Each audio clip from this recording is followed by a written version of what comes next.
Okay, we're back. You're listening to Examineradio. I'm Tim Bousquet, sitting in the studio with Sam Austin. Hi, Sam. Hi, Tim. I'm stuck at how to introduce you. You are a planner of sorts, and what is it you do exactly? I work for the federal government in public works, and I came through to there from the planning school at Dallas, so I have the planning education, and kind of half my work is planning and half my work is real estate. So Okay, great. Now, the reason I asked you in is because you've become sort of the expert, I guess, on the Sawmill River issue. To explain to listeners, Sawmill River is the old stream that used to connect what we now call the Duck Pond in downtown Dartmouth to the harbor. It was put in a pipe back in the 1970s. Yeah, 1970s after Hurricane Beth. After significant flooding related to that. And lots of people would like the stream to come back above ground, or at least part of it. What's happening? We're speaking on Thursday, and tonight there's a meeting at the sports books. What do we know is going to happen there? It's unfortunate because it's not quite a surprise either, because you had the staff report that's come out is quite negative. I think what's going to happen is there's going to be some interesting discussion amongst the councillors, because there's some political support behind the idea of daylighting the river, but it hasn't gone down to the staff level. At the staff level, they came out with a draft plan, because originally you had a plan in 2004 and you had another plan in 2006, and they both had a consistent vision for the Canal Greenway Park that included some daylighting.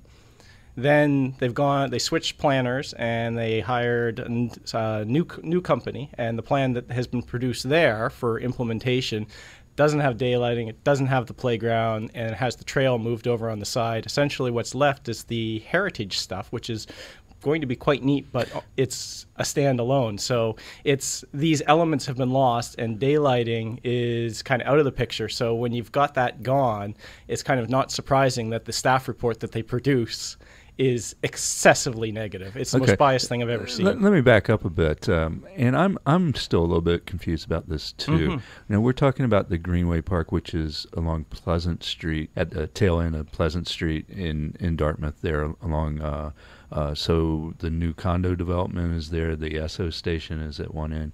Where do you envision the creek above ground going?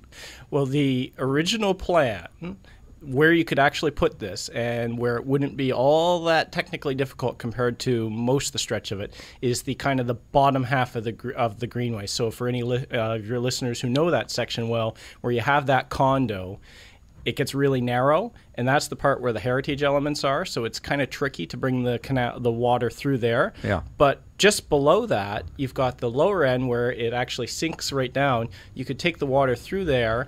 Prince Albert has excess lane capacity along that side, so the plan was to move the curb out essentially to make room for it, and then dive down underneath Alderney Portland. It would be back underground there, and pop out the other side. Oh, okay. Down at where the canal is now. So you'd have a piece of it daylighted, a piece underground, and then you could potentially do something up on the Sullivan's Pond end as well, but you'd probably have a piece underground in the middle too.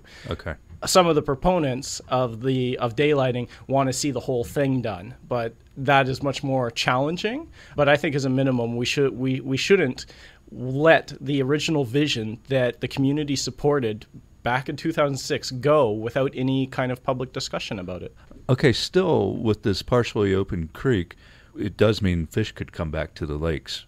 I mean, particularly Gasbro, potentially salmon, trout. You could have all sorts of fish moving up in from the harbor up this daylighted river to the pond, and then if you did something with the culverts on the other end of the pond, up into the actual whole lake system. And I mean, this would make such a huge difference for the environment to have the fish coming up there. You'd have opportunities for people to go fishing.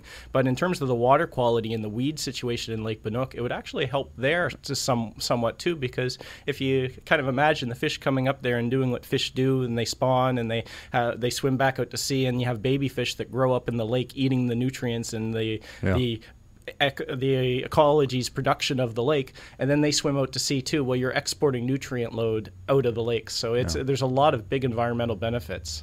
Sounds like a lot of people are in favor of this. You have the Ecology Action Center. There's just a lot of urban enthusiasts. I would Yes. call them. It would be. I think I fit that category. Yeah, I live in the neighborhood too. I should state that, I suppose, and it'd be interesting to see that. What do you think drives the city staff opposition to this project? It's a tough one because, of course, I'm looking in from the outside. I think the main problem that's happened here, to my mind, is that you haven't had a champion for this. You've got this kind of split of responsibility. So you've got HRM, like the Parks and Rec and planning people trying to develop the park there. There are traffic people out there looking at the intersection. The big split being Halifax Water, which we've spun off as a utility and has very narrow mandate. They're the ones in charge of the actual pipe. DFO has imposed the fish requirements. The Shubenacadie Canal Commission's the experts on heritage, and the Ecology Action Center is now mounting the campaign about daylighting. It's internally, to me, it's a failure of the planning process in HRM to a large extent, because they're the only ones who should have the whole picture in mind, and that hasn't been there. It's been a very much a closed shop ever since the original plan was developed. There's been no public discussion about anything having to do with the Canal Greenway Park since 2006, and yet we're about to get a plan that's very different from the one that the public all discussed and that council actually endorsed. I'm speaking with Sam Austin, a planner, about the potential of daylighting Sawmill River in Dartmouth.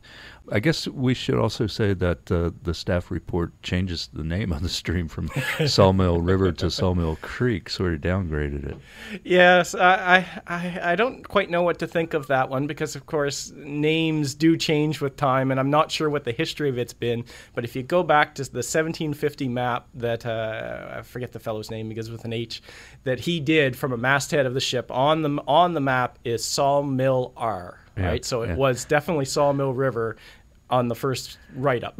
And there's a secret plan that was a draft plan that was adopted for the city, and they refused to release it.